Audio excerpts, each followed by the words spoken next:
comment mettre fin à la crise qui secoue la Guinée-Bissau?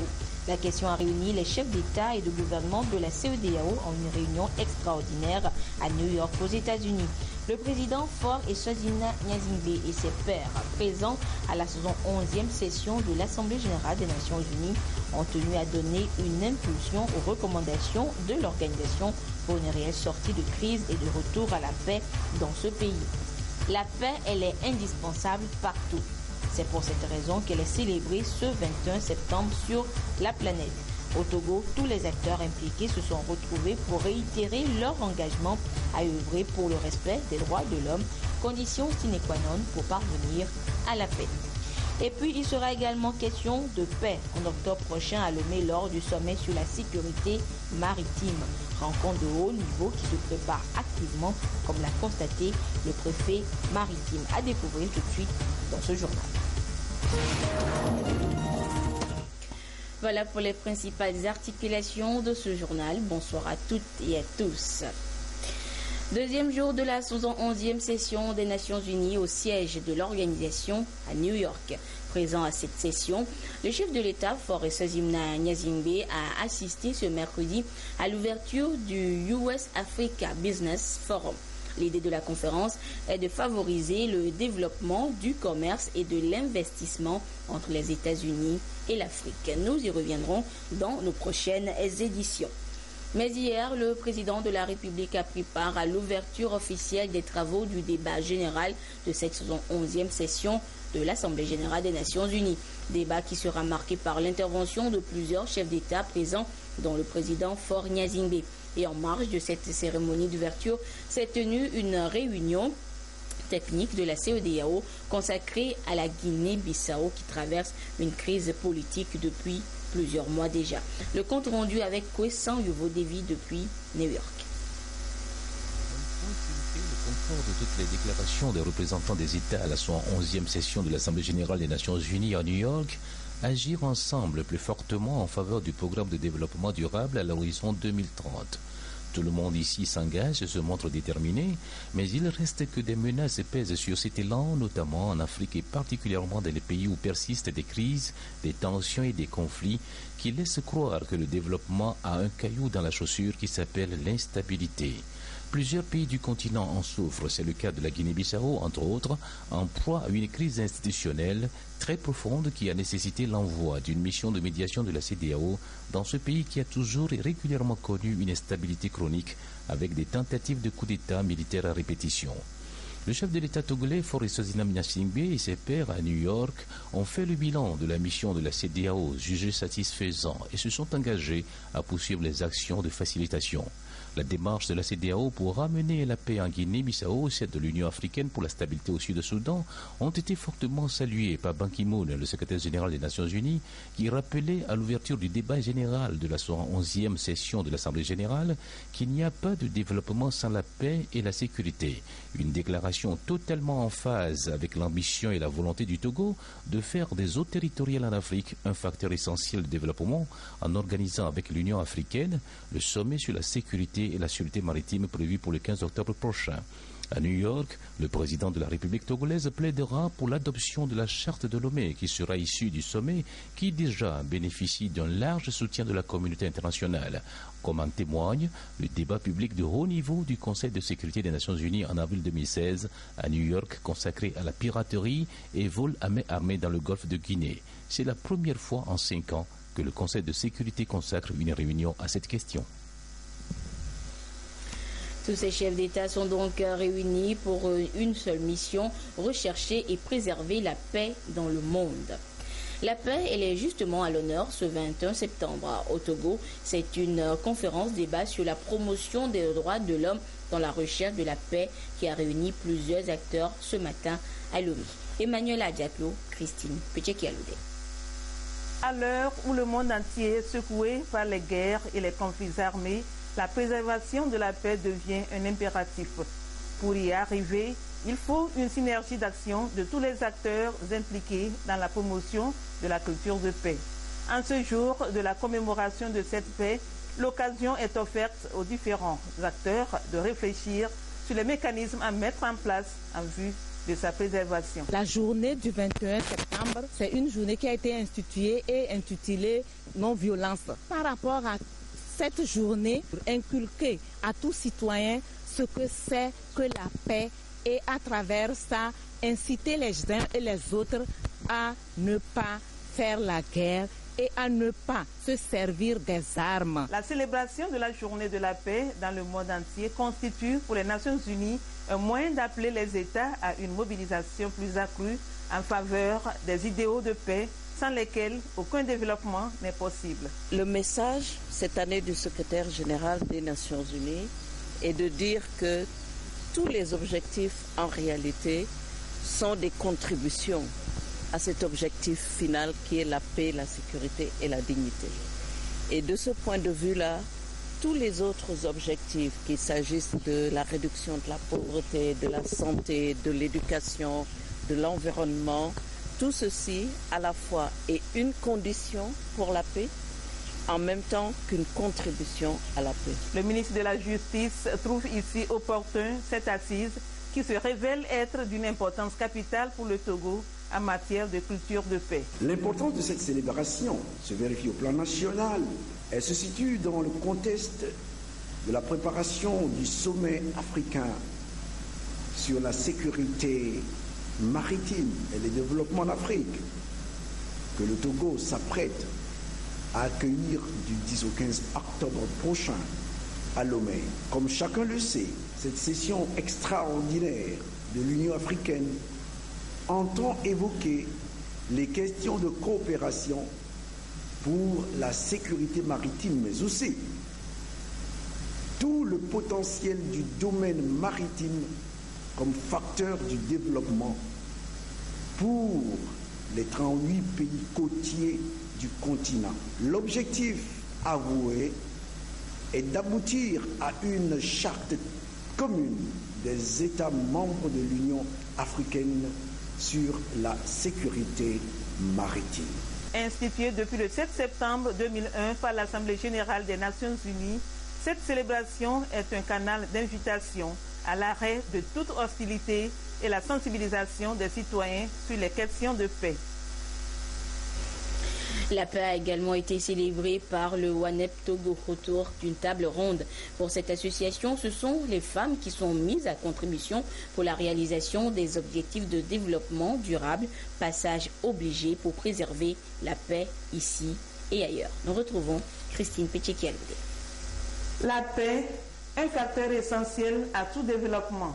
Pour son établissement et son règne, chaque citoyen doit apporter sa contribution.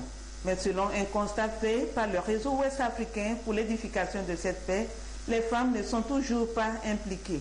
WANEP Togo, à l'occasion de ce 21 juin, journée consacrée à la paix, échange ici avec les différentes organisations qui mènent des actions en faveur de la paix. Vous avez des hommes qui sont dans les négociations, des hommes qui sont au niveau des pouvoirs publics, alors que les femmes sont les victimes principales de la paix, les femmes, et elles deviennent non seulement des victimes, mais des objets de violence lors des climats de conflit. Nous allons voir le rôle des autorités publiques dans la réalisation des ODD. Nous allons voir également comment les clergés musulmans et protestants et chrétiens interviennent pour appuyer la consolidation de la paix. Et puis nous allons voir également deux dispositifs des Nations Unies, notamment les résolutions 1325 et 1820, qui ont un lien direct avec l'implication des femmes dans le processus de paix. Le développement et la paix se renforcent mutuellement. Et lorsqu'elle vient à être déstabilisée, elle met en difficulté le quotidien des individus. Pour cette table ronde, l'accent sera aussi mis sur les comportements civiques comme le respect des droits d'autrui. Et puis il sera également question de paix en octobre prochain lors du sommet sur la sécurité maritime à Lomé. Rencontre de haut niveau qui se prépare activement, comme l'a constaté ce mercredi le préfet maritime allé à la rencontre des acteurs de la pêche, des chefs de quartier et des CDQ de la préfecture des Lacs. Il s'agissait pour Adjo-Vignon de s'enquérir de la mise en œuvre effective des mesures visant la sécurité des côtes dans cette préfecture en proie à l'érosion côtière. Ramdan Bassina. Le littoral togolais se ronge à grands pas et l'écosystème marin, si rien n'est fait, sera désorganisé. La faute est imputable à l'exploitation anarchique du sable et du gravier marin et la pollution de la plage. Le préfet maritime, en allant à la rencontre de la communauté des pêcheurs, chefs traditionnels et CDQ, veut s'enquérir de la mise en pratique effective des directives visant la sécurité maritime. La sécurité maritime, nous sommes déjà prêts, puisque nous sommes à la plage, nous sommes déjà mobilisés et nous savons, avant, on ne savait pas des choses pareilles. Maintenant, on nous a mis au courant et nous sommes prêts et nous faisons le travail. En octobre prochain se tiendra à Lomé le sommet de l'UA sur la sécurité maritime et le développement en Afrique. L'implication de tous les acteurs est donc indispensable pour la préservation de cette richesse qu'est la mer. Il était question de faire le point, de savoir voilà, le message que nous avons donc apporté la dernière fois. Qu'est-ce qu'ils en ont fait? Fort heureusement, je dirais fort heureusement, ce message n'est pas resté dans le tiroir, puisqu'ils nous ont rappelé mot par mot ce que nous leur avons transmis comme message. Effectivement, ils ont travaillé, ils se sont organisés et nous sommes très heureux. Le préfet maritime a surtout insisté sur la nécessité d'adopter des comportements civiques et citoyens à l'égard de la mer.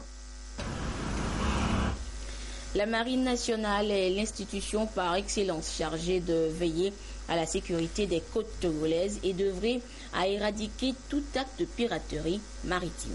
Pour mener à bien cette mission, elle a un centre opérationnel à sa disposition.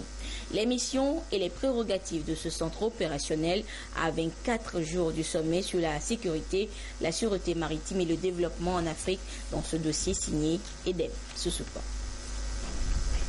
Le territoire maritime togolais est devenu un lieu sûr pour de nombreux bateaux depuis que le phénomène de l'insécurité maritime a surgi dans le golfe de Guinée.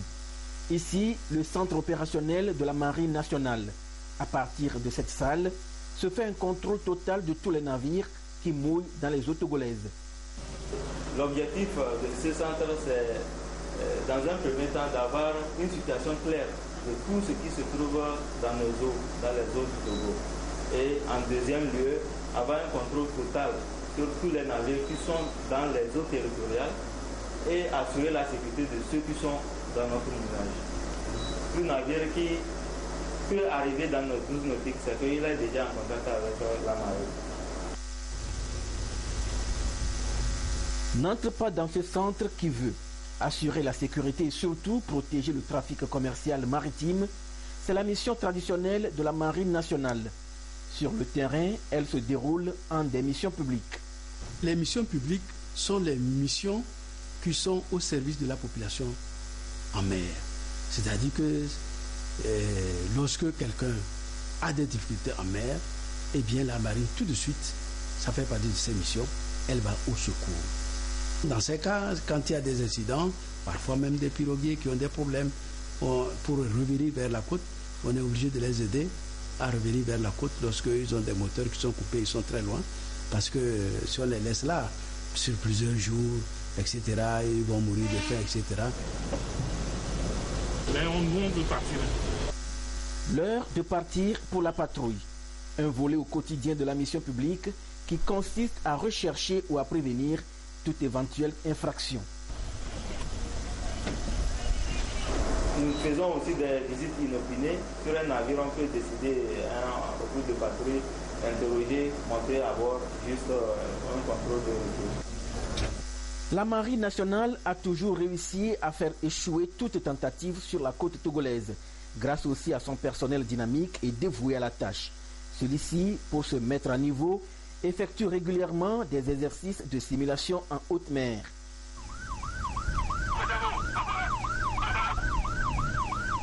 La sécurité n'est jamais gagnée d'avance. Mais nous luttons toujours, chaque fois qu'il y a un événement, à le faire échouer. C'est pour cela que nous travaillons pour nous-mêmes à disposer des capacités.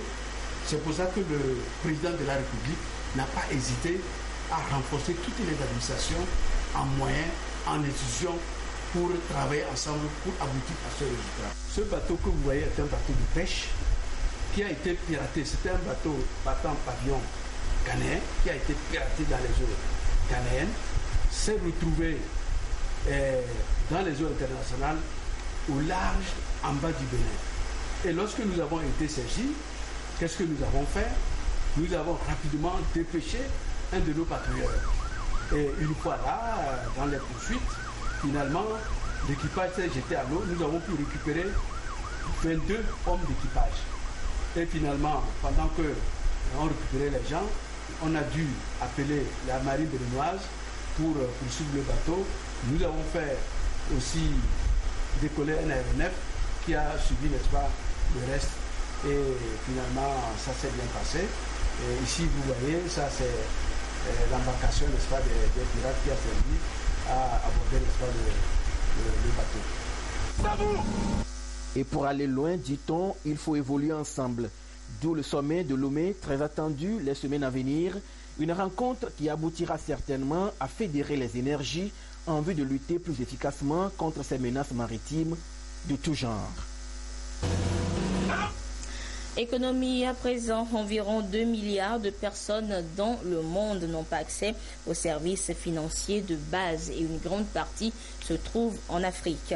Alors la question est simple, comment améliorer l'accès des populations exclues des systèmes classiques bancaires aux services financiers? La question était au cœur d'une vidéoconférence animée depuis le siège de Dakar hier à Lomé. Le compte rendu avec Luc Assis et Pierre Sussuplon. Sur ces 10 dernières années, l'offre des services financiers a considérablement augmenté dans l'espace UEMOA. En témoigne le taux d'utilisation passé de 7% en 2007 à 61% en 2014 et le taux de bancarisation de 7% à 15% sur la même période.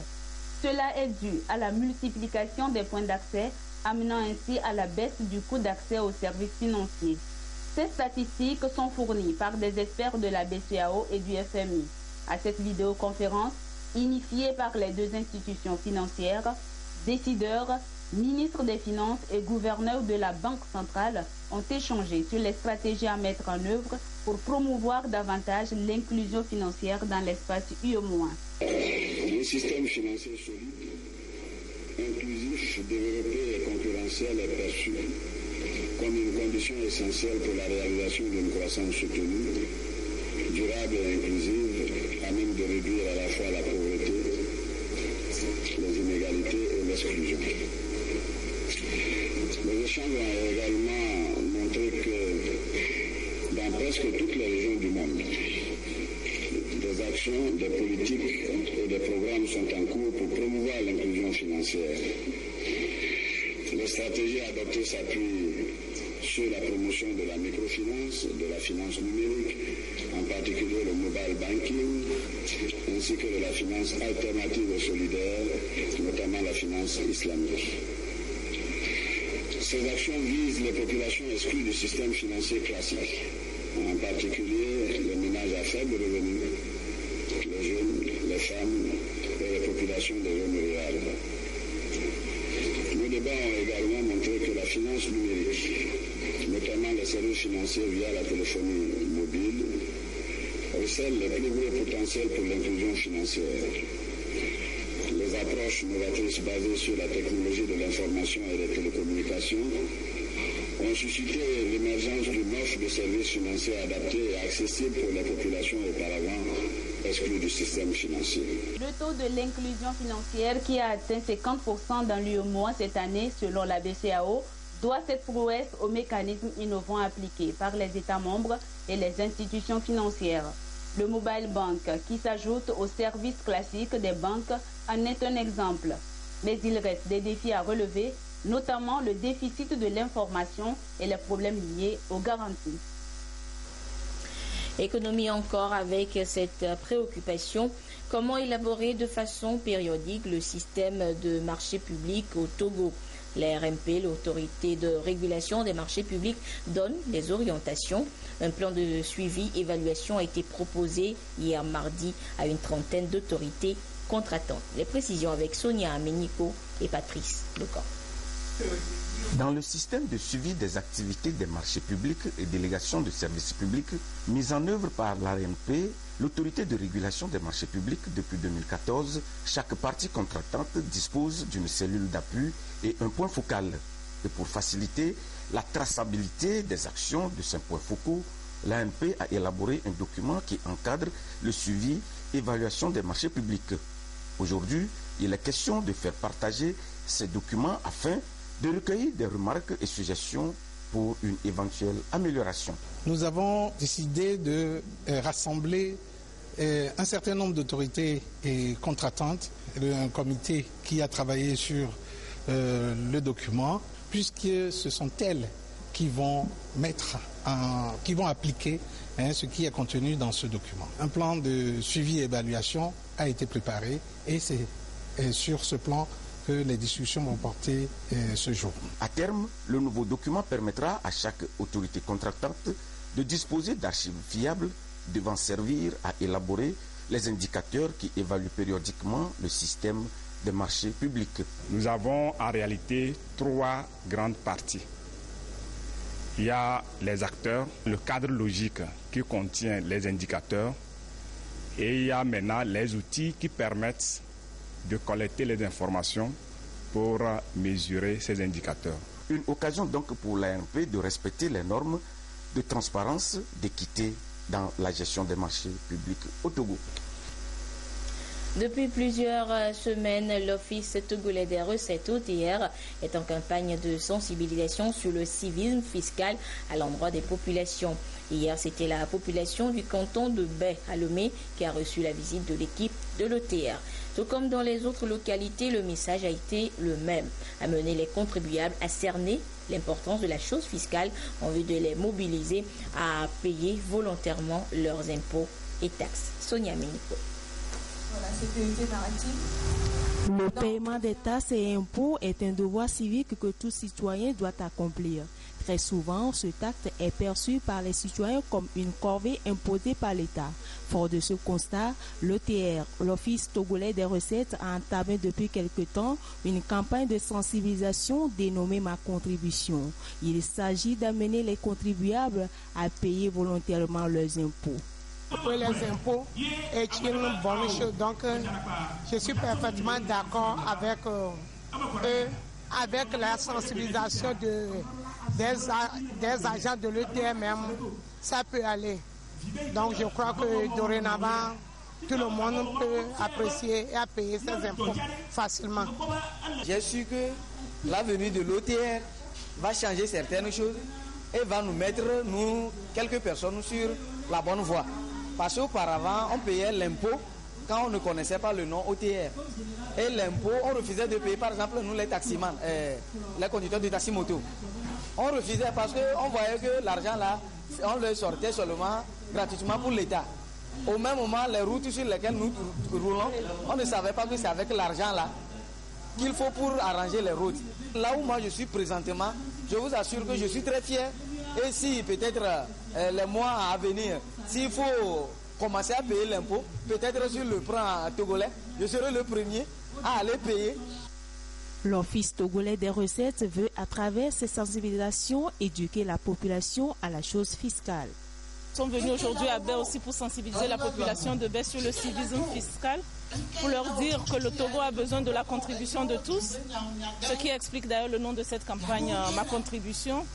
Et donc nous sommes en train de sensibiliser la population sur l'importance de l'impôt, l'importance des taxes dans la vie d'un pays, et leur dire que l'État togolais a besoin de nous tous, de la contribution de tous ses enfants en matière fiscale, en matière douanière, et donc pouvoir créer avec eux une forme de partenariat afin d'apaiser nos relations, apaiser les relations que l'administration fiscale et douanière a avec les populations et les amener à avoir une relation beaucoup plus saine avec nous, beaucoup plus sereine. L'OTR est une institution de l'État dont la mission est entre autres la collecte des fonds destinés à financer les actions de l'État, la promotion de l'économie nationale à travers une politique fiscale moderne. Les représentants des États membres de la CEDEAO échangent à Lomé sur les règles d'origine de la CEDEAO dans le domaine de l'agriculture et de la commercialisation des produits originaux de la sous-région. Les acteurs veulent promouvoir le commerce intra-régional. Les précisions avec Dédé Koussao, Robert Potogbe et Lucas. Le constat est aujourd'hui clair dans l'espace ouest africain. La libre circulation des personnes et des biens reste toujours un défi majeur à relever. Une situation qui entrave la commercialisation des produits agricoles dans les 15 États membres de la CEDEAO. À Lomé, les fonctionnaires nationaux et régionaux en charge des textes qui régissent le secteur se forment de nouveau face aux enjeux économiques et commerciaux. Pendant 2 jours, nous allons parler des règles d'origine pour les évaluer, pour voir en quoi ces règles ont permis d'avancer un peu, mais aussi montrer en quoi il y a des choses à améliorer dans ces règles, à simplifier les règles et en faire en sorte que chaque opérateur économique et chaque agent des gouvernements puisse les utiliser facilement pour que le commerce puisse être développé dans la sous-région. Pour les adapter au contexte et aux besoins de l'intégration régionale et de la libre circulation des marchandises, les règles d'origine ont été révisées. Elles donnent plus d'avantages au commerce des pays membres. Vous prenez un mouton, un cabri et un bœuf, vous voulez traverser une frontière, vous devez pouvoir le faire sans payer de droits de douane, sans qu'on vous prenne quoi que ce soit. Ces produits, on les autorise à circuler librement dans l'espace communautaire. Librement, ça veut dire qu'ils ne payent plus de droits de douane, ils ne payent plus de taxes statistiques et ils ne payent plus de TVA. À l'issue de cette rencontre, un réseau informel sur les règles d'origine sera installé pour faciliter l'échange d'informations et le partage d'expériences entre les acteurs et entre les pays de la CEDEAO. La situation de la santé de la mère et de l'enfant demeure un grand défi et interpelle plus d'un. Conscients de cette réalité, les acteurs de la santé se sont retrouvés à Lomé pour réfléchir à comment réduire ce déficit en se basant sur la planification familiale. Le compte rendu avec Nyangum Gangui et Albertine Yakin. Des structures sanitaires font état de 225 millions de femmes dans les pays en développement qui n'ont pas accès à la planification familiale. Le manque de personnel qualifié est aussi obstacle. Pour donc répondre à ces besoins et permettre aux populations de bénéficier de bons services, les participants à cette rencontre de Lomé venus de 8 pays, acteurs de la santé, en collaboration avec les partenaires techniques et financiers, mènent une synergie d'action en matière de délégation de partage des tâches dans l'offre des services de planification familiale. Il y a eu certes des progrès en Afrique, mais les progrès n'ont pas été à la hauteur de ceux qui étaient escomptés, parce que nos pays souffrent aussi de la pénurie des ressources humaines.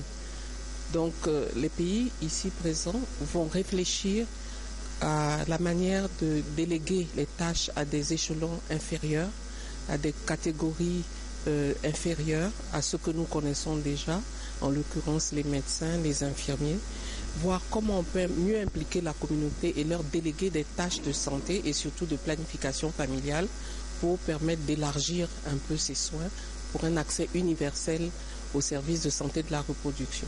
C'est ce qui nous permettra d'améliorer les taux qui ne sont pas très bons. Le secrétaire général du ministère de la Santé salue les efforts en cours pour un meilleur accès et une meilleure utilisation des services de planification familiale à travers la délégation et le partage des tâches. La délégation de tâches au niveau le plus périphérique aux agents de santé communautaire a été initiée, expérimentée avec des résultats positifs. Et avec ces agents de santé communautaire, on est allé jusqu'à proposer des injectables pour la planification familiale et ça marche très bien. C'est une bonne expérience du Togo que nous partageons avec nos homologues des autres pays. Combler les défis des délégations constitue une approche innovante en matière d'amélioration de l'état de santé mère-enfant dans la région ouest-africaine. Lancée depuis 2011, la santé de reproduction planifamiliale a été confrontée à l'insuffisance des ressources financières et matérielles. À cette rencontre de Lomé, l'espoir est permis en vue d'avancer et de mûrir les réflexions. Après près d'un mois passé en Terre Sainte, en Arabie Saoudite, pour accomplir le 5e pilier de l'islam, le pèlerinage à la Mecque, les fidèles musulmans togolais sont de retour à Lomé. Hier, la première vague sur 5 a été accueillie par les membres du gouvernement et leurs familles à l'aéroport international Niazingbe et Adema. Le compte rendu avec Viviane Onsouvi et Gérard Lagoudou. 19h25 ce mardi à l'aéroport international général Niazingbe et Adema. À bord de ce Boeing 777 d'Ethiopian Airlines, 359 pèlerins ont foulé le sol togolais après 6 heures de vol entre Riyad et Lomé. Ils viennent d'accomplir le 5e pilier de l'islam, le pèlerinage à la Mecque. Un retour effectif de la première vague du Hajj 2016 exprimé par des sourires, signe de satisfaction. Je suis très contente de ce voyage. Je remercie Dieu. Je veux que même l'année prochaine, je puisse aller faire ce pèlerinage. On a allé les lieux saints tels que Mina, Arafat, revient à Mozdalifa, revient à Mina, il n'y a aucun problème. On nous a facilité les tâches aussi en nous apportant les véhicules, les bus qui nous amènent dans tous les lieux saints. Tout d'abord, nous avons prié. Des sentiments de joie qui résultent également d'une meilleure gestion de ce pèlerinage. Et nous, à l'aviation, nous ne lésinons pas en matière de choix des avions pour la sûreté et la sécurité. Parce que ce n'est pas la peine quand les gens finissent le pèlerinage de traîner là-bas, avoir des problèmes. Donc, vous savez, en Arabie Saoudite, il y a ce qu'on appelle la congestion. Il y a eu un trafic énorme. On a fait tout pour que le programme, ils appellent le schedule qu'on avait prévu, soit respecté. Un pari gagné selon les membres du gouvernement ici présents qui saluent les mesures prises pour un Hajj bien réussi. Dans l'ensemble, encore une fois, nous rendons grâce à Dieu. Tout s'est bien passé. C'est une satisfaction pour la commission, une satisfaction pour nous qui avons eu l'honneur de gérer ce pèlerinage 2016. Au début, quand ils sont arrivés là-bas, il y a eu quelques 2 ou 3 malades, mais ils ont été soignés de façon efficace et ils ont été bien rétablis avant de faire les rites. Tous les rites ont été accomplis, ça s'est bien passé et ce n'est que le premier vol. Nous sommes certains que tout le monde va arriver sain et sauf. 4 autres vols sont attendus à Lomé pour le retour de 1266 pèlerins restants en Arabie Saoudite. Le dernier vol atterrit à Lomé le 28 septembre prochain. La société togolaise des eaux TDE informe la population de la ville de Lomé et de ses environs que les travaux de maintenance sur ses ouvrages de production d'eau potable à Kakaveli sont terminés. La production est relancée et la situation va se normaliser dans les heures qui suivent. La TDE tient à remercier la population de la ville de Lomé et de ses environs pour la patience observée et pour sa compréhension durant la période de perturbation. Voilà, c'est sur ce communiqué de la TDE que se referme cette édition. Merci à vous qui l'avez suivi un peu partout grâce à la télévision togolaise, notamment du côté de New York aux États-Unis. À demain.